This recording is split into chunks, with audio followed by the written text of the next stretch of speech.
दर्शकबिन यतिखेर भूमिकाले सबै दाजुभाइलाई ऋणमा डुबाएर विवाह गर्दै छिन्।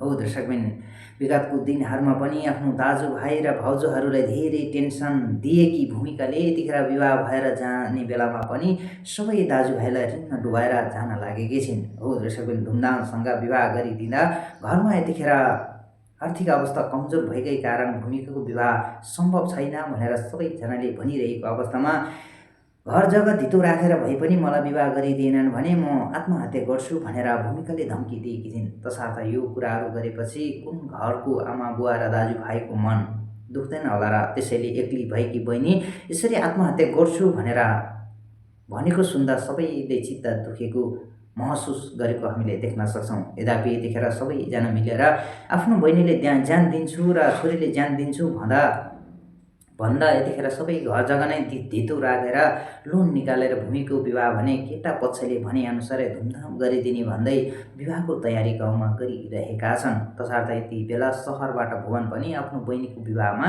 गाउँतर्फ लागिएको दृश्य हामीले देख्न सक्छौँ।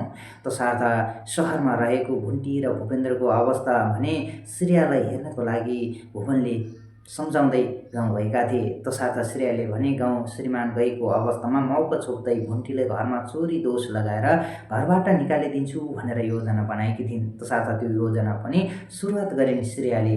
मेरो छोराको लागि फलफुल किनिदिने भनेर यहाँ टेबुलमा राखेको पैसा तिमीले चोरी रहेछौ भनेर यस खालको चोर दोष लगाउँदै आफ्नो देवर भूपेन्द्रको नजिक लगेर यसले पैसा चोरेछे, यसलाई खाना लाउनको कमी छैन, घरमा बस्ने ठाउँ को कमी छैन, तैपनि घरमा पैसा चोरेछ यसले, त्यसै कारणले यस घरमा बस्नु यसको कुनै अधिकार छैन। भूपेन्द्र बाबु, यसलाई माया गर्नु भनेको कुकुरलाई घिउ दिनु जस्तै हो भनेर यस खालको कुराहरू गर्दै भुन्टीलाई हातमा समाउँदै घरबाट निकालेर पठाउन खोजेकी थिइन् श्रेयाले। तसर्थ त्यति नै बेला राति नै भुन्टी र भूपेन्द्र सुतिरहेको अवस्थामा ढोकढोक गरेर जेरी आएकी थिइन्।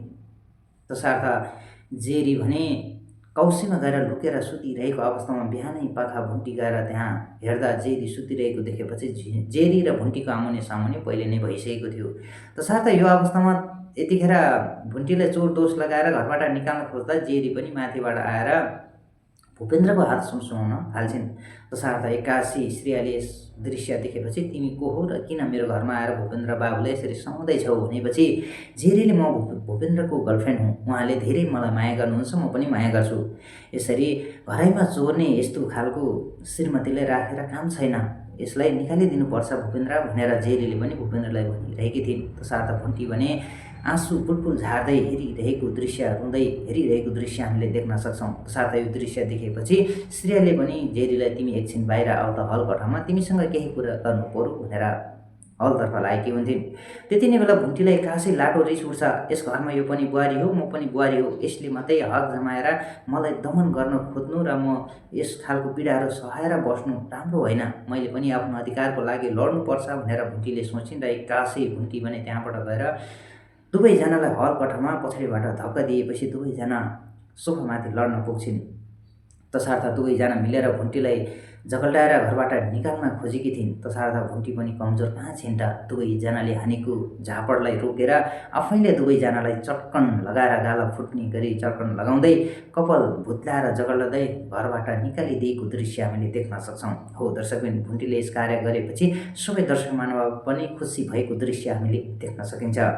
दर्शकबिन, अब भुन्टी श्रेयाले कस्तो मोड लिएला त, कतै यो कुराहरू भुवन यानि कि भुन्टीको जेठाजु दाइले थाहा पाइन् भने कि भुन्टी र भूपेन्द्रलाई त्यस घरबाट निकालिदिएला नि त, के गर्ला नि त, के खुसी होला नि त दर्शकबिन। त्यो सम्पूर्ण कुराहरू जान्नको लागि भने पक्कै पनि अब आउने नयाँ भुन्टी भागको प्रतीक्षा हामीले गर्नुपर्ने हुन्छ। त्यतिन्जेलसम्मको लागि हामीले प्रस्तुत गरेको यस भुन्टी श्रेयाले भिडियो तपाईँहरूलाई कस्तो लाग्छ, मन परेमा भिडियोलाई लाइक कमेन्ट सेयर गरी च्यानलमा नयाँ हुनुहुन्छ भने च्यानललाई सब्सक्राइब गरी हामीसँगै जोडिनु भने अवश्य नभुल्नुहोला।